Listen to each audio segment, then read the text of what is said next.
ਜਿਹੜੇ ਨਿਸ਼ਾਨ ਸਾਹਿਬ ਦੀ ਗੱਲ ਕੀਤੀ ਗਈ ਸੀ ਉਹ ਗੱਲ ਹੀ ਬਹੁਤ ਵੱਡੀ ਸੀ ਤੇ ਮੇਰਾ ਰਿਐਕਸ਼ਨ ਕਿਸੇ ਭੜਕਾਹਟ ਚੋਂ ਨਹੀਂ ਉਹ ਨਿਕਲਿਆ ਸੀ ਜਾਂ ਕਿਸੇ ਨਿੱਜੀ ਵੈਰ ਵਿਰੋਧ ਚੋਂ ਨਹੀਂ ਨਿਕਲਿਆ ਸੀ। ਮੇਰੇ ਤੇ ਤਾਂ ਬੜੇ ਸਮੇਂ ਦੇ ਅਟੈਕ ਹੋ ਰਹੇ ਆ, ਸ਼ਬਦਾਂ ਦੇ ਅਟੈਕ ਵੀ ਹੋ ਰਹੇ ਆ ਤੇ ਸਾਜ਼ਿਸ਼ਾਂ ਵੀ ਘੜੀਆਂ ਜਾ ਰਹੀਆਂ। ਮੈਂ ਕਦੇ ਨਹੀਂ ਬੋਲਦਾ ਔਰ ਮੈਂ ਇਹ ਬੋਲਣ 'ਚ ਵਿਸ਼ਵਾਸ ਵੀ ਨਹੀਂ ਰੱਖਦਾ। ਆਪਾਂ ਇੱਕ ਸੰਘਰਸ਼ 'ਚ ਇਕੱਠੇ ਆ ਤੇ ਇਕੱਠੇ ਲੜਦੇ ਰਹਾਂਗੇ। ਰਾਜੇਵਾਲ ਸਾਹਿਬ ਨੇ ਮਾਫੀ ਮੰਗ ਲਈ। ਸੋ ਗੁਰੂ ਸਾਹਿਬ ਨੇ ਸਾਨੂੰ ਕਿਹਾ ਜੋ ਸ਼ਰਨ ਆਵੇ ਤੇ ਸਕੰਠ ਲਾਵੇ। ਸੋ ਜੇ ਉਹਨਾਂ ਨੇ ਇਸ ਗੱਲ ਤੇ ਮਾਫੀ ਮੰਗੀ ਆ ਤਾਂ ਸਾਨੂੰ ਪਹਿਲੀ ਗੱਲ ਤਾਂ ਇਹ ਆ ਵੀ ਸਾਰਿਆਂ ਨੂੰ ਮਾਫ ਕਰ ਦੇਣਾ ਚਾਹੀਦਾ। ਅਸੀਂ ਉਹਨਾਂ ਨੂੰ ਮਾਫ ਵੀ ਕਰਦੇ ਹਾਂ ਤੇ ਅਸੀਂ ਨਾਲ ਵੀ ਹਾਂ ਸੰਘਰਸ਼ ਤੇ। ਸਤਿ ਸ਼੍ਰੀ ਅਕਾਲ ਜੀ। ਮੈਂ ਆਸ ਕਰਦਾ ਤੁਸੀਂ ਤੰਦਰੁਸਤ ਠੀਕ ਠਾਕ ਹੋਵੋਗੇ, ਚੜ੍ਹਦੀ ਕਲਾ 'ਚ ਹੋਵੋਗੇ ਸਾਰੇ। ਕੱਲ੍ਹ ਦੀ ਇੱਕ ਗੱਲ ਜਿਹੜੀ ਸਾਨੂੰ ਸਾਰਿਆਂ ਨੂੰ ਜਿਹਦੇ ਲਈ ਰਿਐਕਟ ਵੀ ਕਰਨਾ ਪਿਆ ਤੇ ਜਿਹਨੇ ਸਾਡੇ ਰੂਹਾਂ ਤੇ ਸੱਟ ਮਾਰੀ, ਉਹਦੇ ਬਾਰੇ ਦੁਬਾਰਾ ਆਪਾਂ ਡਿਸਕਸ ਕਰਨਾ ਇਸ ਕਰਕੇ ਜ਼ਰੂਰੀ ਆ ਕਿਉਂਕਿ ਰਾਜੇਵਾਲ ਸਾਹਿਬ ਨੇ ਮਾਫੀ ਮੰਗ ਲਈ। ਸੋ ਗੁਰੂ ਸਾਹਿਬ ਨੇ ਸਾਨੂੰ ਕਿਹਾ ਜੋ ਸ਼ਰਨ ਆਵੇ ਤੇ ਸਕੰਠ ਲਾਵੇ। ਸੋ ਜੇ ਉਹਨਾਂ ਨੇ ਇਸ ਗੱਲ ਤੇ ਮਾਫੀ ਮੰਗੀ ਆ ਤਾਂ ਸਾਨੂੰ ਪਹਿਲੀ ਗੱਲ ਤਾਂ ਇਹ ਆ ਵੀ ਸਾਰਿਆਂ ਨੂੰ ਮਾਫ ਕਰ ਦੇਣਾ ਚਾਹੀਦਾ। ਅਸੀਂ ਉਹਨਾਂ ਨੂੰ ਮਾਫ ਵੀ ਕਰਦੇ ਹਾਂ ਤੇ ਅਸੀਂ ਨਾਲ ਵੀ ਹਾਂ ਸੰਘਰਸ਼ ਤੇ। ਉਹਨਾਂ ਦੀ ਅਗਵਾਈ 'ਚ ਹੀ ਸੰਘਰਸ਼ ਲੜਿਆ ਜਾ ਰਿਹਾ ਤੇ ਅੱਗੇ ਵੀ ਲੜਿਆ ਜਾਊਗਾ, ਇਹਦੇ 'ਚ ਕੋਈ ਸ਼ੱਕ ਨਹੀਂ ਆ। ਪਰ ਜਿਹੜੀ ਗੱਲ ਸਾਡੇ ਸਮਝਣ ਵਾਲੀ ਆ ਜਾਂ ਬਹੁਤ ਜ਼ਰੂਰੀ ਆ ਸਾਡੀ ਸਮਝਣੀ, ਉਹ ਇਹ ਆ ਵੀ ਅਸੀਂ ਆਪਣੀਆਂ ਜ਼ਮੀਰਾਂ ਵੇਚ ਕੇ ਸੰਘਰਸ਼ ਜਿੱਤਣ ਨਹੀਂ ਆਏ। ਅਸੀਂ ਇਸ ਖਾਤਰ ਆਪਦੀ ਆਈਡੈਂਟਿਟੀ ਨੂੰ ਡਾਇਲਿਊਟ ਕਰਕੇ ਸੰਘਰਸ਼ ਜਿੱਤਣ ਨਹੀਂ ਆਏ। ਉਸ ਆਈਡੈਂਟਿਟੀ ਨੂੰ, ਉਸ ਨਿਸ਼ਾਨ ਸਾਹਿਬ ਨੂੰ ਜਿਹਦੇ ਪਿੱਛੇ ਤਵੀਆਂ ਤੇ ਬੈਠੇ ਆ, ਜਿਹਦੇ ਪਿੱਛੇ ਛਵੀਆਂ ਤੇ ਚੜ੍ਹੇ ਆ, ਜਿਹਦੇ ਪਿੱਛੇ ਚਰਖੜੀਆਂ ਤੇ ਚੜ੍ਹੇ ਆ, ਜਿਹਦੇ ਪਿੱਛੇ ਆਰੀਆਂ ਤੇ ਚੜ੍ਹੇ ਆ, ਜਿਹਦੇ ਪਿੱਛੇ ਦਿੱਲੀ ਜਾ ਕੇ ਸੀਸ ਲੁਹਾਏ ਆ, ਜਿਹਦੇ ਪਿੱਛੇ ਸ਼ਹਾਦਤਾਂ ਦਾ ਇੱਕ ਪੂਰਾ ਇਤਿਹਾਸ ਪਿਆ, ਇੰਨਾ ਲਹੂ ਡੁੱਲਿਆ ਜਿਹਦੇ ਪਿੱਛੇ। ਸੋ ਉਹ ਸਾਡੀ ਪਛਾਣ, ਸਾਡੀ ਆਈਡੈਂਟਿਟੀ ਪਿੱਛੇ ਹੀ ਡੁੱਲਿਆ।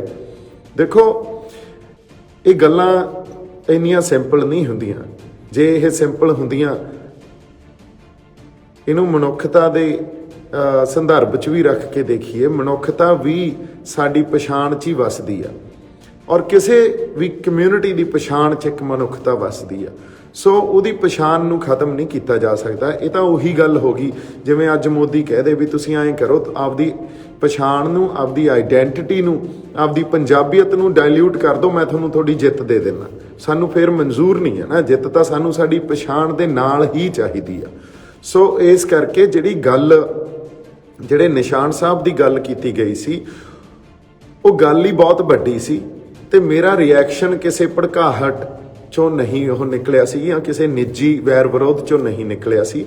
ਮੇਰੇ ਤੇ ਤਾਂ ਬੜੇ ਸਮੇਂ ਦੇ ਅਟੈਕ ਹੋ ਰਹੇ ਆ, ਸ਼ਬਦਾਂ ਦੇ ਅਟੈਕ ਵੀ ਹੋ ਰਹੇ ਆ ਤੇ ਸਾਜ਼ਿਸ਼ਾਂ ਵੀ ਘੜੀਆਂ ਜਾ ਰਹੀਆਂ। ਮੈਂ ਕਦੇ ਨਹੀਂ ਬੋਲਦਾ ਔਰ ਮੈਂ ਇਹ ਬੋਲਣ 'ਚ ਵਿਸ਼ਵਾਸ ਵੀ ਨਹੀਂ ਰੱਖਦਾ। ਆਪਾਂ ਇੱਕ ਸੰਘਰਸ਼ 'ਚ ਇਕੱਠੇ ਆ ਤੇ ਇਕੱਠੇ ਲੜਦੇ ਰਹਾਂਗੇ ਤੇ ਇਹ ਵੀ ਗੱਲ ਪੱਕੀ ਆ। ਪਰ ਤੁਸੀਂ ਸਾਡੀ ਪਛਾਣ ਨੂੰ ਡਾਇਲਿਊਟ ਕਰਕੇ ਜੇ ਕਹੋਗੇ ਵੀ ਨਿਸ਼ਾਨ ਸਾਹਿਬ ਲਾ ਲਓ, ਉਦੋਂ ਬਾਅਦ ਫਿਰ ਜਿੱਤ ਸਾਡੇ ਲਈ ਕਿਸੇ ਕੰਮ ਦੀ ਨਹੀਂ ਹੈ। ਇਹ ਦੇਖਣ ਦਾ ਨਜ਼ਰੀਆ ਵਾਰ-ਵਾਰ ਅਸੀਂ ਦੇਖਣ ਦਾ ਨਜ਼ਰੀਆ ਵੀ ਨਹੀਂ ਹੈ ਔਰ ਸਾਡਾ ਇਹ, ਜੇ ਤੁਸੀਂ ਕਹਿ ਰਹੇ ਹੋ ਵਿਰਸਾ, ਤਾਂ ਸਾਡਾ ਇਹ ਵਿਰਸਾ ਨਹੀਂ ਆ।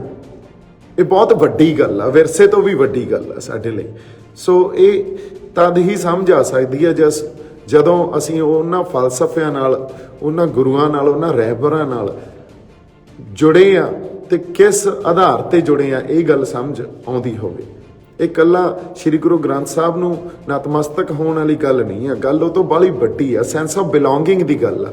ਸੋ ਸਾਡੀ ਪਛਾਣ ਨੂੰ ਡਾਇਲਿਊਟ ਕਰਕੇ ਸਾਡੇ ਜ਼ਮੀਨਾਂ, ਸਾਡੀਆਂ ਜਿੱਤਾਂ, ਸਾਡੀਆਂ ਜਾਇਦਾਦਾਂ ਕਿਸੇ ਕੰਮ ਦੀਆਂ ਨਹੀਂ। ਸੋ ਇਸ ਕਰਕੇ ਅਸੀਂ ਜਿੱਤਾਂਗੇ ਵੀ, ਆਪਦੀ ਪਛਾਣ ਨੂੰ ਉੱਥੇ ਇੰਟੈਕਟ ਰੱਖ ਕੇ, ਨਾਲ ਰੱਖ ਕੇ ਜਿੱਤਾਂਗੇ। ਸਾਡੀ ਪਛਾਣ ਸਾਡੇ ਅੰਦਰ ਵੱਸਦੀ ਆ।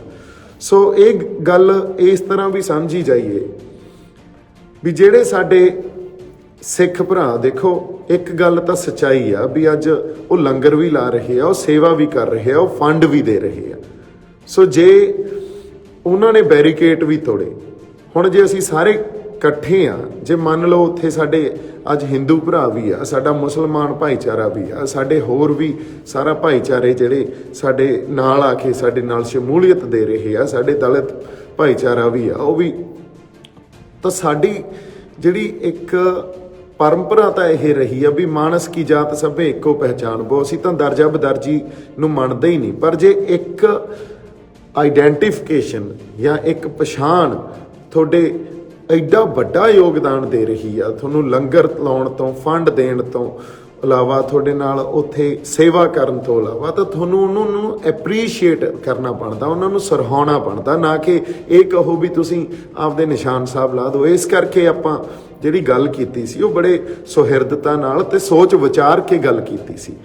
ਸੋ ਇਹਨੂੰ ਉਸ ਤਰ੍ਹਾਂ ਹੀ ਸਮਝਿਆ ਜਾਵੇ। ਸੰਘਰਸ਼ ਆਪਾਂ ਇਕੱਠੇ ਆ, ਸੰਘਰਸ਼ ਨੂੰ ਕੋਈ ਢਾਹ ਨਹੀਂ ਲੱਗੂਗਾ, ਪਰ ਸੰਘਰਸ਼ 'ਚ ਜਦੋਂ ਤੁਸੀਂ ਉਸ ਮੌਕੇ ਤੇ ਸਾਨੂੰ ਲੈ ਜਾਓਗੇ ਜਾਂ ਸਾਨੂੰ ਐਂ ਲੱਗੂ ਵੀ ਸਾਡੀਆਂ ਜ਼ਮੀਰਾਂ ਵੇਚਣ ਵਾਲੀ ਗੱਲ ਕਰ ਰਹੇ ਆ, ਉਹ ਫਿਰ ਨਹੀਂ ਸੁਣੀ ਜਾ ਸਕਦੀ।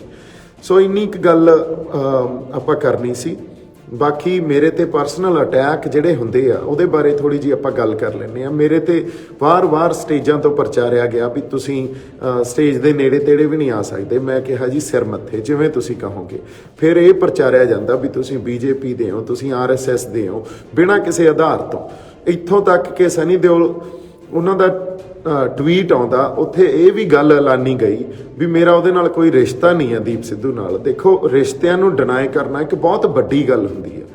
ਰਿਸ਼ਤਿਆਂ ਨੂੰ ਡਿਨਾਈ ਤੁਸੀਂ ਆਏ ਨਹੀਂ ਕੀਤਾ ਜਾ ਸਕਦਾ ਵੀ ਆਪਾਂ ਮਿਥ ਲਿਆ ਤੇ ਕਿਸੇ ਸਾਜ਼ਿਸ਼ ਅਧੀਨ ਆਪਾਂ ਡਿਨਾਈ ਕਰਤੀ ਇਹ ਗੱਲ ਵੀ ਸਾਡਾ ਫਲਾਣੇ ਨਾਲ ਕੋਈ ਰਿਸ਼ਤਾ ਨਹੀਂ ਹੈ। ਇਹ ਬਹੁਤ ਵੱਡੀ ਗੱਲ ਆ। ਮੇਰਾ ਅੱਜ ਦੀ ਡੇਟ 'ਚ ਸਨੀ ਦਿਓਲ ਨਾਲ ਜਾਂ ਧਰਮ ਜੀ ਨਾਲ ਕੋਈ ਰਿਸ਼ਤਾ ਹੀ ਨਹੀਂ ਰਹਿ ਗਿਆ, ਤੇ ਮੈਨੂੰ ਲੱਗਦਾ ਉਹ ਇੱਥੋਂ ਤੱਕ ਵਿੱਥ ਆ ਗਈ ਆ ਵੀ ਵਾਪਸ ਜਾ ਕੇ ਵੀ ਜੇ ਮੈਂ ਕੱਲ ਨੂੰ ਵਿਚਰੂੰਗਾ ਤੇ ਉਹ ਰਿਸ਼ਤਾ ਖਤਮ ਹੋ ਚੁੱਕਿਆ।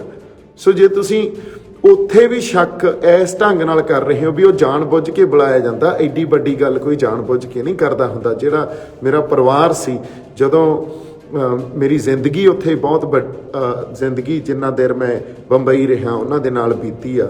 ਸੋ ਉਹਨਾਂ ਰਿਸ਼ਤਿਆਂ ਤੋਂ ਮੁਨਕਰ ਹੋਣਾ ਬਹੁਤ ਵੱਡੀ ਗੱਲ ਹੈ। ਇਹ ਕਿਸੇ ਸਾਜ਼ਿਸ਼ ਅਧੀਨ ਨਹੀਂ ਗੱਲਾਂ ਹੁੰਦੀਆਂ। ਸੋ ਇਸ ਕਰਕੇ ਮੇਰੀ ਤੁਹਾਨੂੰ ਬੇਨਤੀ ਆ ਵੀ ਹਰ ਗੱਲ ਨੂੰ ਸ਼ੱਕ ਦੇ ਆਧਾਰ ਤੇ ਨਾ ਦੇਖਿਆ ਕਰੋ। ਕਿਤੇ ਨਾ ਕਿਤੇ ਇਨਸਾਨੀਅਤ ਵੀ ਵਸਦੀ ਹੁੰਦੀ ਆ ਸਾਡੇ 'ਚ। ਉਸ ਐਜ਼ ਅ ਹਿਊਮਨ ਬੀਇੰਗ ਵੀ ਅਸੀਂ ਇਨਸਾਨੀਅਤ ਦੇ ਆਧਾਰ ਤੇ ਵੀ ਚੀਜ਼ਾਂ ਨੂੰ ਸਮਝਣ ਤੇ ਦੇਖਣ ਦੀ ਪਰਖ ਕਰੀਏ। ਅਗਲੀ ਗੱਲ ਮੇਰੇ ਵਿਰੁੱਧ ਇੱਕ ਹੋਰ ਪ੍ਰਚਾਰੀ ਜਾ ਰਹੀ ਆ ਵੀ ਮੈਂ ਫੰਡਸ ਲੈ ਰਿਹਾ। ਇੱਕ ਗੱਲ ਮੈਂ ਬਹੁਤ ਸੁਹਿਰਦਤਾ ਨਾਲ ਸਾਰਿਆਂ ਨੂੰ ਕਹਿਣਾ ਚਾਹਣਾ ਵੀ ਕਿਤੋਂ ਵੀ ਕਿਸੇ ਵੀ ਬੰਦੇ ਨੇ ਮੈਨੂੰ ਇੱਕ ਵੀ ਪੈਸਾ ਦਿੱਤਾ ਜਾਂ ਮੇਰੇ ਕਿਸੇ ਦੋਸਤ ਨੂੰ ਦਿੱਤਾ ਤਾਂ ਪਲੀਜ਼ ਜਨਤਕ ਤੌਰ ਤੇ ਐਲਾਨੇ। ਅੱਜ ਤੱਕ ਜੋ ਕੁਛ ਮੈਂ ਕਰ ਰਿਹਾ ਉਹ ਆਪਦੇ ਪੱਲਿਓਂ ਪੈਸੇ ਲਾ ਕੇ ਕਰ ਰਿਹਾ। ਜਾਂ ਸੰਗਤ ਇੱਥੋਂ ਤੱਕ ਤਾਂ ਹੋ ਸਕਦਾ ਵੀ ਜੇ ਟੈਂਟ ਸ਼ੰਭੂ ਮੋਰਚੇ ਦਾ ਲੱਗਿਆ ਸੀ, ਉਹ ਟੈਂਟ ਵਾਲੇ ਨੂੰ ਥੋੜੇ ਬਹੁਤ ਪੈਸੇ ਦੇ ਦਿੱਤੇ, ਹੁਣ ਸਾਊਂਡ ਵਾਲੇ ਨੂੰ ਦੇ ਦਿੱਤੇ। ਹੁਣ ਮੈਂ ਕਿਸੇ ਤੋਂ ਕੋਈ ਪੈਸਾ ਨਹੀਂ ਫੜਿਆ। ਉਹ ਵੀ ਕੋਈ ਆਪਾਂ ਕਹੀਏ ਵੀ ਟੈਂਟ ਸਾਊਂਡ ਦੇ ਜੇ ਕੋਈ ਸੰਗਤ ਵੱਲੋਂ ਦਾਨ ਕਰ ਗਿਆ, ਉਹ ਵੀ ਪੈਸੇ ਨਹੀਂ ਫੜੇ ਕਦੇ ਕਿਸੇ ਤੋਂ। ਨਾ ਹੀ ਅੱਜ ਤੱਕ ਮੇਰੇ ਅਕਾਊਂਟ 'ਚ, ਨਾ ਹੀ ਕਦੇ ਮੇਰੇ ਕਿਸੇ ਦੋਸਤ ਦੇ ਅਕਾਊਂਟ 'ਚ ਕੋਈ ਪੈਸਾ ਆਇਆ, ਨਾ ਹੀ ਆਪਾਂ ਕਿਸੇ ਤੋਂ ਫੜਿਆ। ਤੇ ਜੇ ਇਹ ਮੈਂ ਚੈਲੰਜ ਵੀ ਕਰਦਾ, ਜੇ ਕੋਈ ਇਹ ਗੱਲ ਕਿਸੇ ਢੰਗ ਨਾਲ ਪ੍ਰਚਾਰ ਰਿਹਾ ਤਾਂ ਪਲੀਜ਼ ਇਹ ਗੱਲਾਂ ਬਾਹਲੀਆਂ ਚੰਗੀਆਂ ਨਹੀਂ ਹੁੰਦੀਆਂ। ਅਗਲੀ ਗੱਲ ਇਹ ਵੀ ਪ੍ਰਚਾਰੀ ਜਾ ਰਹੀ ਆ ਵੀ ਮੇਰਾ ਕਿਸੇ ਚੈਨਲ ਨਾਲ ਸਬੰਧ ਆ। ਮੇਰਾ ਕਿਸੇ ਚੈਨਲ ਨਾਲ ਕੋਈ ਸਬੰਧ ਨਹੀਂ ਆ। ਮੇਰੇ ਦੋਸਤਾਂ ਨੇ ਆਪਦਾ ਇੱਕ ਚੈਨਲ ਜ਼ਰੂਰ ਸ਼ੁਰੂ ਕੀਤਾ, ਪਰ ਉਹ ਮੇਰੇ ਦੋਸਤ ਆ ਤੇ ਮੇਰਾ ਉਹਦੇ ਨਾਲ ਕੋਈ ਸਬੰਧ ਨਹੀਂ ਆ।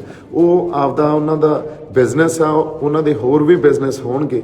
ਇਹ ਕੋਈ ਬਾਹਲੀ ਵੱਡੀ ਗੱਲ ਨਹੀਂ ਆ ਵੀ ਸਾਡੇ ਕਿਸੇ ਭਾਈਚਾਰੇ 'ਚੋਂ, ਸਾਡੇ ਦੋਸਤੀ 'ਚੋਂ ਕਿਸੇ ਦਾ ਕੋਈ ਹੋਟਲ ਹੋਵੇ, ਕਿਸੇ ਦਾ ਕੋਈ ਚੈਨਲ ਹੋਵੇ, ਕਿਸੇ ਦਾ ਕੋਈ ਟਰਾਂਸਪੋਰਟ ਹੋਵੇ, ਹੈ ਨਾ। ਇਹ ਤਾਂ ਆਮ ਤੌਰ 'ਤੇ ਜਦੋਂ ਅਸੀਂ ਦੁਨੀਆ 'ਚ ਵਿਚਰਦੇ ਹਾਂ ਤਾਂ ਕਿਸੇ ਨਾ ਕਿਸੇ ਦੇ ਕੋਈ ਨਾ ਕੋਈ ਕੰਮ ਤਾਂ ਹੁੰਦਾ ਹੀ ਆ। ਅਗਲੀ ਗੱਲ ਜਿਹੜੀ ਆਪਾਂ ਕਰੀਏ, ਮੇਰਾ ਇੱਕ 4-5 ਸਾਲ ਪੁਰਾਣਾ ਕੋਈ ਇੱਕ ਝਗੜਾ ਸੀ। ਝਗੜਾ ਵੀ ਕੀ ਸੀ, ਉਹ ਵੀ ਕਿਸੇ ਗਲਤ ਕੰਪਲੇਂਟ 'ਚ ਸਾਨੂੰ ਫਸਾਇਆ ਗਿਆ ਸੀ। 751 ਦਾ ਕੇਸ ਸੀ ਤੇ ਉਹਦੀ ਆਪਾਂ ਡਿਟੇਲ 'ਚ ਜਾਣਕਾਰੀ ਉਦੋਂ ਕਰਾਂਗੇ ਜਦੋਂ ਇਹਨਾਂ ਨੇ ਕੱਢਣ ਦੀ ਕੋਸ਼ਿਸ਼ ਕੀਤੀ। ਕਿਉਂ 26 ਸੈਕਟਰ 'ਚ ਇੱਕ ਕੇਸ ਦਰਜ ਹੋਇਆ ਸੀ ਤੇ ਉਹਨੂੰ ਵੀ ਐਂ ਪ੍ਰਚਾਰਿਆ ਜਾ ਰਿਹਾ ਵੀ ਦੀਪ ਸਿੱਧੂ ਤੇ ਰੇਪ ਦਾ ਕੇਸ ਆ। So that is also very wrong. ਮੈਂ ਇਹ ਗੱਲ ਕਹਿਣਾ ਵੀ ਤੁਸੀਂ ਝੂਠ ਜਿੰਨੇ ਮਰਜ਼ੀ ਲੈ ਕੇ ਆ ਜਾਓ ਤੇ ਇਹਨੂੰ ਮੈਂ ਜਮਾਂ ਐਨ ਨਿਡਰਤਾ ਨਾਲ ਨਜਿੱਠੂੰਗਾ, ਕਿਉਂਕਿ ਸਾਡਾ ਕਿਰਦਾਰ ਹੀ ਇਹ ਆ ਤੇ ਮੇਰਾ ਤਾਂ ਕਿਰਦਾਰ ਹੀ ਇਹ ਆ, ਖੁੱਲੀ ਕਿਤਾਬ ਆ, ਨਿਰਭਉ ਤੇ ਨਿਰਵੈਰ। ਪਰ ਜਦੋਂ ਤੁਸੀਂ ਮੇਰੇ ਖਿਲਾਫ ਕੋਈ ਇਹੋ ਜਿਹੀਆਂ ਗੱਲਾਂ ਲੈ ਕੇ ਆ ਜਾਓਗੇ ਤਾਂ ਉਹਨੂੰ ਤਾਂ ਫਿਰ ਜਵਾਬ ਵੀ ਦੇਵਾਂਗਾ ਤੇ ਉਹਦੇ ਨਾਲ ਨਜਿੱਠੂੰਗਾ ਵੀ। ਤੇ 22 ਸੈਕਟਰ ਦਾ ਜਿਹੜਾ ਵੀ ਉਹ 57 ਦਾ ਕੇਸ ਸੀ ਤੇ ਉਹਦੇ ਸਾਰੇ ਪੇਪਰ ਵੀ ਮੈਂ ਹੁਣ ਕਢਾ ਲਏ ਆ, ਕਿਉਂਕਿ ਤੁਹਾਡੇ ਖਾਤਰ ਹੀ ਵੇਟ ਕਰੀ ਜਾਂਦਾ ਜਿਹੜੇ ਬੰਦੇ ਪ੍ਰਚਾਰ ਰਹੇ ਆ। ਜਿਵੇਂ ਮੇਰੇ ਖਿਲਾਫ ਇਹ ਗੱਲ ਪ੍ਰਚਾਰੀ ਗਈ ਵੀ ਦੀਪ ਸਿੱਧੂ ਕਹਿੰਦਾ ਜੋ ਮਿਲਦਾ ਲੈ ਕੇ ਵਾਪਸ ਤੁਰ ਪਓ। ਮੈਂ ਇਹ ਗੱਲ ਹੁਣ ਬਹੁਤ ਲੋਕਾਂ ਨੂੰ ਕਹਿੰਦੇ ਹੋਏ ਸੁਣਿਆ, ਸਾਡੇ ਜਿਹੜੇ ਆਰਟਿਸਟ ਆ ਜਾਂ ਜਿਹੜੇ ਸਾਡੇ ਸਿੰਗਰ ਆ ਉਹਨਾਂ 'ਚੋਂ ਵੀ ਕਈ ਬੰਦਿਆਂ ਨੇ ਇਹ ਗੱਲ ਕਹੀ, ਜਾਂ ਹੋਰ ਵੀ ਕਈ ਬੰਦਿਆਂ ਨੇ ਇਹ ਗੱਲ ਕਹੀ। ਮੇਰੇ ਖਿਲਾਫ ਇੰਟਰਵਿਊਜ਼ ਵੀ ਹੋਈਆਂ ਵੀ ਦੀਪ ਸਿੱਧੂ ਸ਼ਹਾਦਤ ਤੋਂ ਪਿੱਛੇ ਹਟ ਰਿਹਾ ਤੇ ਉਹ ਪਿੱਛੇ ਨਹੀਂ ਹਟਣਾ ਚਾਹੀਦਾ।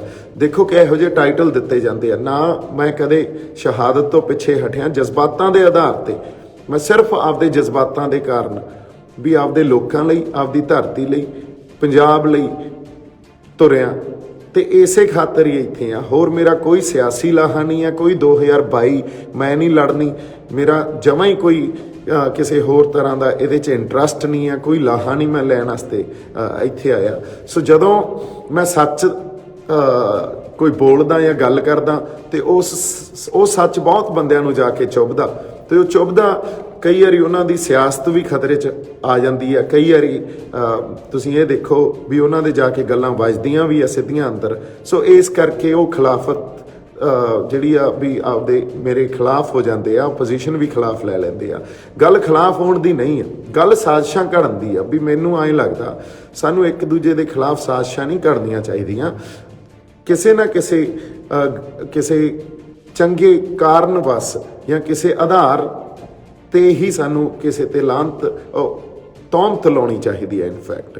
ਸੋ ਇੱਥੇ ਮੇਰੇ ਖਿਲਾਫ ਜੋ ਗੱਲਾਂ ਕੀਤੀਆਂ ਜਾ ਰਹੀਆਂ ਉਹਦਾ ਕੋਈ ਆਧਾਰ ਨਹੀਂ ਹੈ। ਸੋ ਮੇਰੇ ਤੇ ਪਤਾ ਨਹੀਂ ਕਿਉਂ ਤੌਹਮਤਾਂ ਲੱਗਦੀਆਂ ਰਹਿੰਦੀਆਂ, ਬਾਰ-ਬਾਰ ਲੱਗਦੀਆਂ ਰਹਿੰਦੀਆਂ।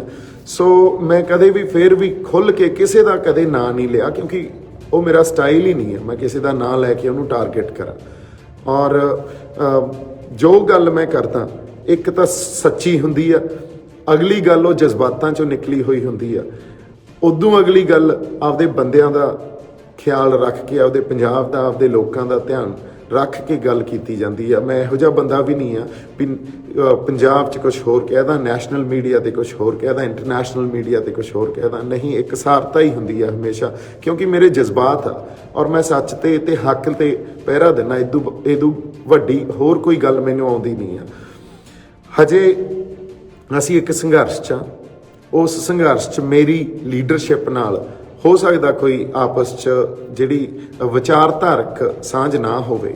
ਉਹ ਸਾਂਝ ਕਿਵੇਂ ਨਾ ਹੋਵੇ, ਮੈਨੂੰ ਐਂ ਲੱਗਦਾ ਸੀ ਵੀ ਜੇ ਇਹ ਨੈਰੇਟਿਵ ਦੀ ਲੜਾਈ ਆ, ਨੈਰੇਟਿਵ ਵਰਸਸ ਨੈਰੇਟਿਵ ਦੀ ਲੜਾਈ ਆ। ਸਰਕਾਰ ਆਪਦਾ ਨੈਰੇਟਿਵ ਸਿਰਜ ਰਹੀ ਆ, ਆਪਦਾ ਬਿਰਤਾਂਤ ਸਿਰਜ ਰਹੀ ਆ। ਉਹ ਲੋਕਾਂ ਨੂੰ ਇਹ ਕਹਿ ਰਹੀ ਆ ਵੀ ਜਿਹੜੇ ਨਵੇਂ ਫਾਰਮ ਬਿੱਲ ਆਏ ਆ ਇਹ ਬਹੁਤ ਚੰਗੇ ਆ ਤੇ ਕਿਸਾਨਾਂ ਲਈ ਚੰਗੇ ਆ। ਅਸੀਂ ਇਹ ਕਹਿ ਰਹੇ ਹਾਂ ਵੀ ਨਹੀਂ, ਇਹ ਚੰਗੇ ਨਹੀਂ। ਕਿਉਂ ਨਹੀਂ ਚੰਗੇ ਅਸੀਂ ਇਹ ਵੀ ਦੱਸ ਰਹੇ ਹਾਂ, ਤੇ ਇਹਦੇ 'ਚ ਸਾਡਾ ਐਗਜ਼ਿਸਟੈਂਸ ਕ੍ਰਾਈਸਿਸ ਕੀ ਆ, ਸਾਡੀ ਪਛਾਣ ਕਿੱਥੇ ਇਹਦੇ 'ਚ ਗਵਾਚ ਰਹੀ ਆ, ਅਸੀਂ ਇਹ ਵੀ ਦੱਸ ਰਹੇ ਹਾਂ।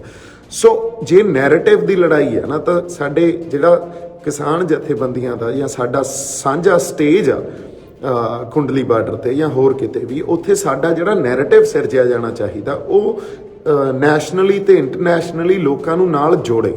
ਪਰ ਜਿਸ ਤਰ੍ਹਾਂ ਦੇ ਬੁਲਾਰੇ ਅਸੀਂ ਉੱਥੋਂ ਬੁਲਾ ਰਹੇ ਹਾਂ ਜਾਂ ਜਿਨ੍ਹਾਂ ਨੂੰ ਮੌਕਾ ਦੇ ਰਹੇ ਹਾਂ ਉੱਥੋਂ ਬੋਲਣ ਦਾ, ਉਹ ਸਾਡੇ ਨੈਰੇਟਿਵ ਨੂੰ ਡਿਸਟਰੋਏ ਕਰ ਰਹੇ ਆ, ਨਾ ਕਿ ਉਹਨੂੰ ਬਹੁਤ ਬੁਲਾਰੇ ਇਹੋ ਜਿਹੇ ਆ ਜਿਹੜੇ ਨੈਰੇਟਿਵ ਨੂੰ ਸਿਰਜ ਨਹੀਂ ਰਹੇ ਪਰ ਕਿਤੇ ਨਾ ਕਿਤੇ ਡਾਇਲਿਊਟ ਕਰ ਰਹੇ ਆ। ਤਾਂ ਮੈਨੂੰ ਐਂ ਲੱਗਦਾ ਸੀ ਸਾਨੂੰ ਉੱਥੇ ਨੈਸ਼ਨਲ ਇੰਟਰਨੈਸ਼ਨਲ ਪਰਸਨੈਲਿਟੀਜ਼ ਨੂੰ ਬੁਲਾ ਕੇ ਉਹਨਾਂ ਨੂੰ ਵੀ ਉੱਥੇ ਬੋਲਣ ਨੂੰ ਰਿਕੁਐਸਟ ਕਰਨੀ ਚਾਹੀਦੀ ਸੀ, ਕਿਉਂਕਿ ਜਿਹੜੀਆਂ ਪਰਸਨੈਲਿਟੀਜ਼ ਜਾਂ ਜਿਹੜੇ ਵੱਡੇ ਸੋਸ਼ਲ ਐਕਟਿਵਿਸਟ ਹੁੰਦੇ ਆ ਜਾਂ ਜਿਹੜੇ ਆਪਾਂ ਇਹ ਕਹਿ ਲਈਏ ਵੀ ਪੋਲੀਟੀਕਲੀ ਸੱਚੇ ਲੋਕ ਹੁੰਦੇ ਆ, ਜਿਹੜੇ ਲੋਕਾਂ ਖਾਤਰ ਲੜਦੇ ਆ, ਜਾਂ ਜਿਹੜੇ ਈਵਨ ਐਂਟਰਟੇਨਮੈਂਟ ਇੰਡਸਟਰੀ ਦੇ ਬੰਦੇ ਹੁੰਦੇ ਆ, ਹੈ ਨਾ, ਬੰਬੇ ਦੀ ਫਿਲਮ ਇੰਡਸਟਰੀ ਦੇ ਜਿਹੜੇ ਚੰਗੇ ਬੰਦੇ ਹੋਣ, ਉਹਨਾਂ ਦਾ ਇੰਪੈਕਟ ਬਹੁਤ ਹੁੰਦਾ।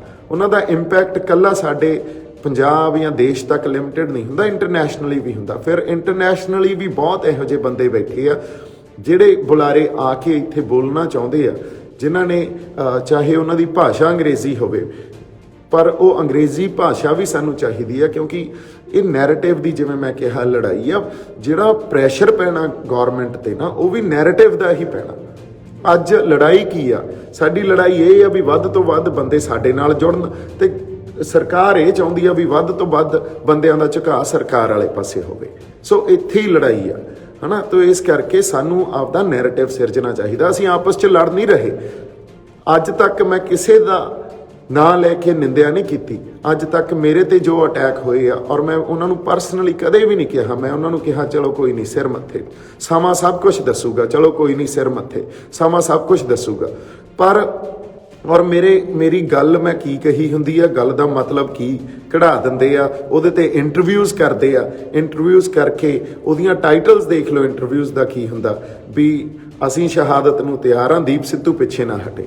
ਇਹ ਟਾਈਟਲ ਹੁੰਦੇ ਆ। ਤੇ ਉਦੋਂ ਬਾਅਦ ਮੇਰੇ ਨਾਲ ਆ ਕੇ ਇੰਟਰਵਿਊਜ਼ ਫਿਰ ਬਹਿ ਕੇ ਵੀ ਕੀਤੀਆਂ ਜਾਂਦੀਆਂ। ਪਰ ਗੱਲ ਆਏ ਆ, ਔਰ ਜਿੱਦਾਂ ਆਪਾਂ ਉਹ ਸਟੇਟਮੈਂਟ ਦਿੱਤੀ ਸੀ, ਉਹਦੇ 'ਚ ਕਿਤੇ ਵੀ ਇਹ ਗੱਲ ਨਹੀਂ ਕਹੀ ਸੀ ਵੀ ਮੈਂ ਸ਼ਹਾਦਤ ਦੇਣ ਤੋਂ ਭੱਜਦਾ। ਉਹਦੇ 'ਚ ਕਿਤੇ ਵੀ ਇਹ ਗੱਲ ਨਹੀਂ ਕਹੀ ਸੀ ਵੀ ਅਸੀਂ ਜੋ ਮਿਲਦਾ ਲੈ ਕੇ ਤੁਰ ਜਾਈਏ। ਨਹੀਂ, ਇਹ ਇਤਿਹਾਸਕ ਤੇ ਫੈਸਲਾਕੁੰਨ ਲੜਾਈ ਆ। ਇਹਨੂੰ ਬੜੀ ਸੁਹਿਰਦਤਾ ਨਾਲ ਤੇ ਇੰਟੈਲੀਜੈਂਟਲੀ ਆਪਾਂ ਹੈਂਡਲ ਕਰਾਂਗੇ, ਔਰ ਇਕੱਠੇ ਰਹਿ ਕੇ ਹੈਂਡਲ ਕਰਾਂਗੇ। ਅੱਜ ਇੱਕ ਗੱਲ ਫੇਰ ਕਹਿ ਰਿਹਾ, ਕਦੇ ਵੀ ਮੇਰੀ ਕਿਸੇ ਪੋਲੀਟੀਕਲ ਪਾਰਟੀ ਨਾਲ, ਬੀਜੇਪੀ ਹੋਵੇ, ਕੋਈ ਹੋਰ ਹੋਵੇ, ਕੋਈ ਸਾਂਝ ਨਹੀਂ ਆ, ਨਾ ਹੀ ਫਿਊਚਰ 'ਚ ਪਊਗੀ। ਕਦੇ ਕਿਸੇ ਜਥੇਬੰਦੀ ਨਾਲ ਸਾਂਝ ਨਹੀਂ ਆ। ਮੈਂ ਲਿਟਰਲੀ ਕੱਲਾ ਹੀ ਹੁੰਨਾ, ਕੱਲਾ ਹੀ ਜਾਨਾ ਕਾਰ 'ਚ। ਕਦੇ ਮੇਰੇ ਨਾਲ ਮੁੰਡੇ ਵੀ ਨਹੀਂ ਹੁੰਦੇ। ਉਹ ਵਿਚਾਰੇ ਕਹਿੰਦੇ ਆ ਵੀ ਬਾਈ ਚੱਲੀਏ ਨਾਲ। ਮੈਂ ਕਿਹਾ ਨਹੀਂ ਯਾਰ, ਆਪਾਂ ਨੂੰ ਲੋੜ ਹੀ ਨਹੀਂ, ਆਪਾਂ ਇਹੋ ਜਿਹਾ ਕੁਝ ਥੋੜੀ ਕਰਨਾ ਹੈ। ਇਹ ਸਿਰਫ ਆਪਦੇ ਇਮੋਸ਼ਨਸ ਤੇ ਜਜ਼ਬਾਤਾਂ ਨੂੰ ਲਈ ਫਿਰਦੇ ਆ, ਉਹਦੀ ਖਾਤਰ ਹੀ ਲੱਗੇ ਹੋਏ ਆ। ਇਦੋਂ ਉੱਤੇ ਤਾਂ ਕੋਈ ਹੋਰ ਮੇਰੇ ਕੋਲੇ ਤਾਂ ਹੋਰ ਕੋਈ ਜੇ ਮੈਂ ਕਹਿਦਾ ਲਾਹਾ ਲੈਣ ਵਾਸਤੇ ਮੈਂ ਅੰਦਰ ਕੁਛ ਆਪਦੇ ਰੱਖੀ ਬੈਠਾ, ਉਹ ਹੈ ਨਹੀਂ ਆ। ਕੋਈ ਮੈਨੂੰ 2022 ਨਹੀਂ ਦਿਸਦੀ, ਕੋਈ ਮੈਨੂੰ ਹੋਰ ਕੋਈ ਤਰੀਕਾ ਨਹੀਂ ਦਿਸਦੀਆਂ, ਜਾਂ ਹੋਰ ਢੰਗ ਨਹੀਂ ਦਿੰਦੇ ਵੀ ਮੈਂ ਇੱਥੋਂ ਲਾਹਾ ਲੈ ਜਾ। ਮੈਂ ਆਪਦੀ ਪਰਸਨਲ ਲਾਈਫ ਦੀ ਵੀ ਗੱਲ ਕਰ ਲਈਏ। ਮੇਰੀ ਪਰਸਨਲ ਲਾਈਫ ਤੇ ਵੀ ਬੜੀ ਕਮੈਂਟ ਕੀਤੇ ਜਾ ਰਹੇ ਆ, ਪਰ ਮੈਂ ਇਹ ਗੱਲ ਕਰਦਾ, ਪਰਸਨਲ ਲਾਈਫ ਮੇਰੀ ਆਪਦੀ ਆ, ਰਿਸ਼ਤੇ ਮੇਰੇ ਆਪਦੇ ਆ। ਉਹਨਾਂ ਰਿਸ਼ਤਿਆਂ ਨੂੰ ਮੇਰਾ ਹੀ ਰਹਿਣ ਦਿਓ। ਪਰਸਨਲ ਲਾਈਫ ਨੂੰ ਕਦੇ ਜੇ ਕਿਸੇ ਨੇ ਡਿਸਕਸ ਕੀਤਾ, ਫਿਰ ਮੇਰਾ ਕੋਈ ਵੱਖਰਾ ਰੂਪ ਦੇਖੋਗੇ ਤੁਸੀਂ।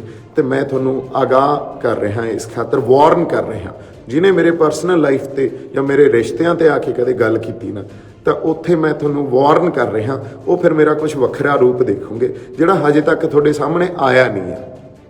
ਸੋ ਇਹ ਗੱਲ ਤਾਂ ਮੈਂ ਤੁਹਾਨੂੰ ਬੜੇ ਢੰਗ ਤੇ ਪਿਆਰ ਨਾਲ ਕਹਿ ਰਿਹਾ। ਹਜੇ ਜਿਹੜੇ ਉੱਥੇ ਗੱਲ ਕਰ ਰਹੇ ਆ ਪਰਸਨਲ ਲਾਈਫ ਦੀ, ਮੇਰੇ ਰਿਲੇਸ਼ਨਸ਼ਿਪਸ ਦੀ, ਮੈਂ ਉਹਨਾਂ ਨੂੰ ਵਾਰਨ ਕਰ ਰਿਹਾ। ਇਹ ਬਾਰ-ਬਾਰ ਇਹ ਗੱਲ ਕਹਿ ਰਿਹਾ। ਐਨੀਵੇਜ਼, ਜਿੱਥੇ ਮੈਂ ਅੱਜ ਖੜਾ, ਉਹ ਇੱਥੇ ਖੜਾ। ਮੈਂ ਰਾਤ ਕੁੰਡਲੀ ਬਾਰਡਰ ਤੋਂ ਆਇਆ, ਅਰਾਊਂਡ 2:30 ਵਜੇ 3 ਵਜੇ ਪਹੁੰਚਿਆ, ਪੰਜਾਬ ਪਹੁੰਚਿਆ। ਕੱਪੜੇ ਕੁਪੜੇ ਸਾਰੇ ਲੈ ਕੇ ਆਏ ਆ ਵੀ ਧੁਆ ਕੇ ਵਾਪਸ ਜਾਈਏ, ਹੈ ਨਾ। ਸੋ ਪਰ ਜਿੱਥੇ ਮੈਂ ਅੱਜ ਖੜਾ, ਮੇਰਾ ਕੰਮ ਡਿਸਟਰਬ ਹੋ ਗਿਆ। ਮੈਂ ਕੰਮ ਨਹੀਂ ਕਰ ਰਿਹਾ, ਔਰ ਕੰਮ ਮੇਰਾ ਫਿਲਮਾਂ ਸੀ, ਜਾਂ ਮੈਂ ਬੰਬੇ ਜਿਹੜੀ ਪ੍ਰੈਕਟਿਸ ਕਰਦਾ ਸੀ, ਹੈ ਨਾ, ਉਹ ਡਿਸਟਰਬ ਹੋ ਗਿਆ। ਉਹ ਜਮਾ ਨਹੀਂ ਹੋ ਰਿਹਾ। ਮੇਰੀ ਪਰਸਨਲ ਲਾਈਫ ਡਿਸਟਰਬ ਹੋ ਗਈ। ਮੇਰਾ ਘਰ, ਮੇਰੀ ਕਾਰ, ਮੇਰੀ ਰਹਿਣੀ ਸਹਿਣੀ ਸਭ ਕੁਝ ਡਿਸਟਰਬਡ ਹੋ ਗਈ। ਮੈਂ ਇਹਦਾ ਵੀ ਗਿਲਾ ਨਹੀਂ ਕਰ ਰਿਹਾ। ਨਹੀਂ, ਮੇਰੇ ਜਜ਼ਬਾਤ ਮੈਨੂੰ ਇੱਥੇ ਖਿੱਚ ਲਿਆਏ, ਤੇ ਉਹਨਾਂ ਜਜ਼ਬਾਤਾਂ ਕਰਕੇ ਹੀ ਲੱਗੇ ਹੋਏ ਆ। ਔਰ ਜਜ਼ਬਾਤ ਮੇਰੇ ਲੋਕਾਂ ਨਾਲ ਜੁੜੇ ਆ, ਸਾਡੀ ਧਰਤੀ ਨਾਲ ਜੁੜੇ ਆ, ਸਾਡੀ ਕੌਮ ਨਾਲ ਜੁੜੇ ਆ, ਤੇ ਸਾਡੇ ਪੰਜਾਬ ਨਾਲ ਜੁੜੇ ਆ। ਸੋ ਇਹ ਗੱਲ ਸਮਝਣੀ ਬਹੁਤ ਬੰਦਿਆਂ ਲਈ ਬੜੀ ਔਖੀ ਆ, ਕਿਉਂਕਿ ਉਹਨਾਂ ਨੂੰ ਲੱਗਦਾ ਬੰਦਾ ਸੱਚਾ ਕਿਵੇਂ ਹੋ ਸਕਦਾ। ਬੰਦੇ ਦਾ ਏਜੰਡਾ ਹੁੰਦਾ, ਕੋਈ ਨਾ ਕੋਈ ਤਾਂ ਏਜੰਡਾ ਹੋਊਗਾ ਹੀ ਹੋਊਗਾ। ਪਰ ਗੱਲ ਆਈ ਆ, ਨਾ ਮੇਰਾ ਕੋਈ ਏਜੰਡਾ ਤੇ ਨਾ ਹੀ ਮੇਰੇ ਅੰਦਰ ਝੂਠ ਆ। ਮੇਰੇ ਅੰਦਰ ਸਿਰਫ ਇੱਕੋ ਹੀ ਗੱਲ ਆ, ਉਹ ਆ ਸੱਚ।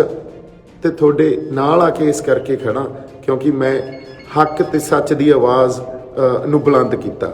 2 ਮਹੀਨੇ ਪਹਿਲਾਂ ਆਪਾਂ ਸ਼ੰਭੂ ਬਾਰਡਰ ਤੇ ਬੈਠੇ ਰਹੇ। ਇੱਕ ਵੀ ਮੌਕਾ ਮੈਂ ਇਹੋ ਜਿਹਾ ਦਿੱਤਾ ਕਿਸੇ ਨੂੰ, ਕਦੇ ਇੱਕ ਵੀ ਮੌਕਾ ਦਿੱਤਾ ਹੋਵੇ ਵੀ ਆਪਾਂ ਕਦੇ ਕੋਈ ਇਹ ਗੱਲ ਕੀਤੀ ਹੋਵੇ ਜਿਹਦੇ ਤੇ ਤੁਹਾਨੂੰ ਇਤਰਾਜ਼ ਹੋਵੇ ਜਾਂ ਕਦੇ ਇਹ ਗੱਲ ਕੀਤੀ ਹੋਵੇ ਜਿਹਦੇ ਤੇ ਤੁਸੀਂ ਇਹ ਕਹੋ ਵੀ ਦੀਪ ਸਿੱਧੂ ਨੇ ਦੇਖੋ ਕਿਹੋ ਜੀ ਸਰਕਾਰ ਦੇ ਹੱਕ 'ਚ ਗੱਲ ਕੀਤੀ ਆ ਜਾਂ ਕਿਸੇ ਧਿਰ ਦੀ ਹੱਕ ਦੀ ਗੱਲ ਕੀਤੀ ਆ। ਹਮੇਸ਼ਾ ਹਿਊਮੈਨਿਟੀ, ਹਮੇਸ਼ਾ ਇਨਸਾਨੀਅਤ, ਹਮੇਸ਼ਾ ਹੱਕ ਸੱਚ ਦੀ ਗੱਲ ਕੀਤੀ ਆ। ਔਰ ਜਿਹੜੇ ਨਿਸ਼ਾਨ ਸਾਹਿਬ ਦੀ ਆਪਾਂ ਗੱਲ ਕਰਦੇ ਆ, ਉਹ ਨਿਸ਼ਾਨ ਸਾਹਿਬ ਦੀ ਅਗਵਾਈ 'ਚ ਜ਼ਬਰ ਤੇ ਜ਼ੁਲਮ ਦੇ ਵਿਰੁੱਧ ਹਮੇਸ਼ਾ ਲੜਿਆ ਗਿਆ। ਉਸ ਨਿਸ਼ਾਨ ਸਾਹਿਬ ਦੀ ਅਗਵਾਈ 'ਚ ਹਮੇਸ਼ਾ ਸੱਚ ਦੀ ਆਵਾਜ਼ ਬੁਲੰਦ ਹੋਈ ਆ। ਸੋ ਉਸ ਨਿਸ਼ਾਨ ਸਾਹਿਬ ਤੋਂ, ਉਸ ਪਛਾਣ ਤੋਂ ਅਸੀਂ ਮੁਨਕਰ ਨਹੀਂ ਹੋ ਸਕਦੇ। ਪਰ ਜਿਵੇਂ ਗੁਰੂ ਸਾਹਿਬ ਨੇ ਕਿਹਾ, ਜੋ ਸ਼ਰਨ ਆਵੇ ਤੇ ਸਕੰਠ ਲਾਵੇ, ਤਾਂ ਹੁਣ ਆਪਾਂ ਸਾਰੇ ਇਕੱਠੇ ਹੋ ਕੇ ਅੱਗੇ ਵਧੀਏ, ਅੱਗੇ ਲੜਾਈਆਂ ਲੜੀਏ ਇਕੱਠੇ ਹੋ ਕੇ। ਇੰਨੀਆਂ ਕੁ ਗੱਲਾਂ ਤੁਹਾਡੇ ਨਾਲ ਕਰਨੀਆਂ ਸੀ। ਮੇਰੇ ਵੱਲੋਂ ਬਹੁਤ ਸਾਰਾ ਸਤਿਕਾਰ, ਬਹੁਤ ਸਾਰਾ ਪਿਆਰ ਸਾਰਿਆਂ ਨੂੰ, ਤੇ ਮੈਂ ਤੁਹਾਡੇ ਨਾਲ ਹੀ ਖੜਾ। ਅੱਜ ਤੱਕ ਆਪਾਂ ਕਿਸੇ ਤੇ ਪਰਸਨਲ ਅਟੈਕ ਕੀਤਾ ਨਹੀਂ, ਅੱਗੇ ਵੀ ਨਹੀਂ ਕਰਾਂਗੇ। ਪਰ ਮੇਰੇ ਤੇ ਪਰਸਨਲ ਅਟੈਕ ਜੇ ਕੋਈ ਕਰੂਗਾ, ਫਿਰ ਮੈਂ ਜਿਵੇਂ ਕਿਹਾ, ਆਮ warning you guys whosoever is planning। ਬਾਕੀ ਗੱਲਾਂ ਆਪਾਂ ਕਲੀਅਰ ਕਰ ਲਈਆਂ। ਜਿੰਨੀਆਂ ਕੁ ਤੌਮਤਾਂ ਲਾਉਣ ਦੇ ਚੱਕਰ 'ਚ ਸੀ ਇਹ, ਜਾਂ ਜੋ ਤੌਮਤਾਂ ਜਾਂ ਸਾਜ਼ਿਸ਼ਾਂ ਘੜੀ ਜਾਂਦੇ ਆ, ਇਹ ਗੱਲ ਪਤਾ, ਇੱਕ ਗੱਲ ਸਾਨੂੰ ਹਮੇਸ਼ਾ ਪਿੰਡਾਂ 'ਚ ਸਿਖਾਈ ਜਾਂਦੀ ਹੁੰਦੀ ਸੀ ਵੀ ਜੇ ਤੁਸੀਂ ਕਿਤੇ ਆਪਦੇ ਆਪ ਬਾਰੇ ਜਾਣਨਾ ਨਾ, ਔਰ ਬਹੁਤ ਝੂਠ ਹੁੰਦਾ ਉਹਦੇ 'ਚ, ਤਾਂ ਵੋਟਾਂ 'ਚ ਖੜੇ ਹੋ ਜਾਓ। ਸੋ ਉਹ ਗੱਲ ਜਮਾਂ ਸੱਚੀ ਸੀ। ਇਹ ਸਾਡੇ ਜਿਹੜੇ ਬਜ਼ੁਰਗਾਂ ਦੀ ਸੀ ਵੀ ਇੱਕ ਵਾਰੀ ਵੋਟਾਂ 'ਚ ਖੜੇ ਹੋ ਜਾਓ, ਤੁਹਾਡਾ 7 ਪੀੜ੍ਹੀਆਂ ਤੱਕ ਪਿਛੋਕੜ ਕੱਢ ਕੇ ਲੈ ਆਉਣਗੇ। ਇੱਕ ਪਹਿਲੀ ਗੱਲ ਤਾਂ ਇਹ ਆ ਵੀ ਇਹਨਾਂ ਕਿਰਦਾਰਾਂ ਨੂੰ ਤੇ ਇਸ ਤਰ੍ਹਾਂ ਦੀ ਸੋਚ ਨੂੰ ਅਸੀਂ ਛੱਡੀਏ, ਕਿਉਂਕਿ ਹਰ ਬੰਦਾ ਹੀ ਚੰਗਾ ਹੁੰਦਾ, ਉਹਦੇ ਪਰਿਵਾਰ ਵਾਲੇ ਵੀ ਚੰਗੇ ਹੁੰਦੇ ਆ। ਸਰਕਮਸਟਾਂਸਿਸ ਬੜੇ ਇਹੋ ਜਿਹੇ ਹੁੰਦੇ ਆ, ਕਈ ਵਾਰੀ ਸਾਨੂੰ ਸਮਝ ਹੀ ਨਹੀਂ ਆਉਂਦੀ ਸਰਕਮਸਟਾਂਸਿਸ ਦੀ। ਔਰ ਸਪੈਸ਼ਲੀ ਜਿਹੜੇ ਘਰਾਂ 'ਚ ਬੈਠ ਕੇ ਕਮੈਂਟ ਕਰਦੇ ਆ, ਤੁਹਾਨੂੰ ਗਰਾਊਂਡ ਰਿਐਲਿਟੀ ਦੀ ਸਮਝ ਹੀ ਨਹੀਂ ਆ। ਉੱਥੇ ਸੰਘਰਸ਼ ਚੱਲ ਕੀ ਰਿਹਾ, ਉੱਥੇ ਕਿਸ ਤਰ੍ਹਾਂ ਦੀ ਪੋਲੀਟੀਕਲ ਸਿਚੁਏਸ਼ਨ ਆ, ਜਾਂ ਕੀ ਘੜ ਰਹੇ ਆ। ਜਿਨ੍ਹਾਂ ਨੇ ਲਾਹਾ ਲੈਣਾ, ਜਿਹੜੇ 2022 ਨੂੰ ਦੇਖੀ ਜਾਂਦੇ ਆ, ਉਹ ਕੀ ਘੜ ਰਹੇ ਆ। ਆਉਣ ਵਾਲਾ ਸਮਾਂ ਤੁਹਾਨੂੰ ਸਭ ਕੁਝ ਦਿਖਾ ਦੂਗਾ, ਪ੍ਰਤੱਖ ਕਰ ਦੂਗਾ, ਤੁਹਾਡੇ ਸਾਹਮਣੇ ਸਾਰੀਆਂ ਗੱਲਾਂ ਕਰ ਦੂਗਾ। ਤੁਸੀਂ ਘਰਾਂ 'ਚ ਬੈਠ ਕੇ ਇੱਕ ਸਿੰਗਲ ਡਾਇਮੈਂਸ਼ਨਲੀ ਸੋਚ ਕੇ ਉਹਨੂੰ ਸਮਝ ਰਹੇ ਹੋ, ਪਰ ਰਿਐਲਿਟੀ ਮੈਂ ਜਿਵੇਂ ਹਮੇਸ਼ਾ ਕਹਿੰਦਾ ਬਹੁਤ ਪੱਖੀ ਹੁੰਦੀ ਆ, ਮਲਟੀ ਡਾਇਮੈਂਸ਼ਨਲ ਹੁੰਦੀ ਆ, ਤੇ ਰਿਐਲਿਟੀ ਨੂੰ ਸਮਝਣਾ ਬੜਾ ਔਖਾ। ਸੋ ਜਦੋਂ ਕਿਸੇ ਤੇ ਕਮੈਂਟ ਕਰਨਾ, ਜਦੋਂ ਕਿਸੇ ਬਾਰੇ ਕੋਈ ਗੱਲ ਕਹਿਣੀ ਆ, ਬੜੀ ਸੁਹਿਰਦਤਾ ਨਾਲ ਤੇ ਬੜੇ ਸੋਚ ਕੇ, ਮੇਰੇ ਖਿਆਲ 'ਚ ਸਾਨੂੰ ਜਿਹੜੀਆਂ ਸ਼ਬਦਾਂ ਦਾ ਵੀ ਜਿਹੜੇ ਅਸੀਂ ਪ੍ਰਯੋਗ ਕਰਦੇ ਹਾਂ, ਉਹ ਸ਼ਬਦ ਵੀ ਬੜੇ ਜ਼ਰੂਰੀ ਹੁੰਦੇ ਆ। ਇਹ ਇੰਨੀਆਂ ਕੁ ਗੱਲਾਂ ਮੈਂ ਕਰਨੀਆਂ ਸੀ। ਬਾਕੀ ਆਪਾਂ ਇਕੱਠੇ ਆ, ਕਿਸਾਨ ਜਥੇਬੰਦੀਆਂ ਦੀ ਅਗਵਾਈ 'ਚ ਆਪਾਂ ਸੰਘਰਸ਼ ਲੜ ਰਹੇ ਹਾਂ। ਪਰ ਡੈਫੀਨੇਟਲੀ ਜ਼ਮੀਰਾਂ ਵੇਚ ਕੇ ਸਾਡੇ ਤੋਂ ਸੰਘਰਸ਼ ਨਹੀਂ ਲੜੇ ਜਾਂਦੇ, ਸਾਡੀਆਂ ਪਛਾਣਾਂ ਨੂੰ ਡਾਇਲਿਊਟ ਕਰਕੇ ਸੰਘਰਸ਼ ਨਹੀਂ ਲੜੇ ਜਾਂਦੇ। ਨਿਸ਼ਾਨ ਸਾਹਿਬ ਸਾਡੇ ਵਾਸਤੇ ਵਿਰਸਾ ਨਹੀਂ ਆ, ਸਾਡੀਆਂ ਲਾਡਲੀਆਂ ਫੌਜਾਂ ਸਾਡੇ ਵਾਸਤੇ ਇਕੱਲਾ ਵਿਰਸਾ ਨਹੀਂ ਆ, ਸਾਡੇ ਵਾਸਤੇ ਬਹੁਤ ਵੱਡੀ ਗੱਲ ਆ ਉਹ ਉਦੋਂ। ਸੋ ਜੇ ਤੁਸੀਂ ਉਸ ਫਲਸਫੇ ਨੂੰ ਜਾਂ ਉਸ ਭਾਵਨਾ ਨੂੰ ਨਹੀਂ ਸਮਝਦੇ, ਤਾਂ ਉਹਨੂੰ ਉਵੇਂ ਮੈਨੂੰ ਲੱਗਦਾ ਸੰਬੋਧਨ ਵੀ ਨਾ ਕਰੋ। ਸੋ ਇੰਨੀਆਂ ਕੁ ਗੱਲਾਂ ਆਪਾਂ ਕਰਨੀਆਂ ਸੀ। ਜਿਉਂਦੇ ਵਸਦੇ ਰਹੋ, ਅਰਦਾਸ ਕਰੋ ਪੰਜਾਬ ਇੱਥੋਂ ਜਿੱਤ ਕੇ ਆਵੇ, ਪੰਜਾਬ ਦੀ ਤੇ ਇਨਸਾਨੀਅਤ ਦੀ ਜਿੱਤ ਹੋਵੇ। ਅਸੀਂ ਬੜੀ ਵੱਡੀ ਜ਼ਾਲਮ ਧਿਰ ਨਾਲ, ਨਿਰਦਈ ਧਿਰ ਨਾਲ ਲੜ ਰਹੇ ਹਾਂ, ਤੇ ਉਸ ਧਿਰ ਦੇ ਖਿਲਾਫ ਜੇ ਲੜਨਾ ਤੇ ਸਾਡੇ 'ਚ ਏਕਾ ਬਣਿਆ ਰਹਿਣਾ ਇਹ ਬਹੁਤ ਜ਼ਰੂਰੀ ਆ। ਇਹ ਸਾਡੇ ਏਕੇ ਤੋਂ ਹੀ ਡਰਦੇ ਆ, ਇਹਦੇ 'ਚ ਵੀ ਕੋਈ ਸ਼ੱਕ ਨਹੀਂ। ਮੇਰੇ ਵੱਲੋਂ ਬਹੁਤ ਸਾਰਾ ਪਿਆਰ। ਸਿੱਖ ਧਰਮ ਦੀ ਹਰ ਗਤੀਵਿਧੀ ਅਤੇ ਗੁਰਬਾਣੀ ਵਾਸਤੇ ਹੁਣੇ ਸਬਸਕ੍ਰਾਈਬ ਕਰੋ ਗੁਰਬਾਣੀ ਅਖੰਡ ਬਾਣੀ, ਅਤੇ ਨੋਟੀਫਿਕੇਸ਼ਨਸ ਵਾਸਤੇ ਬੈਲ ਨੂੰ ਰਿੰਗ ਕਰੋ।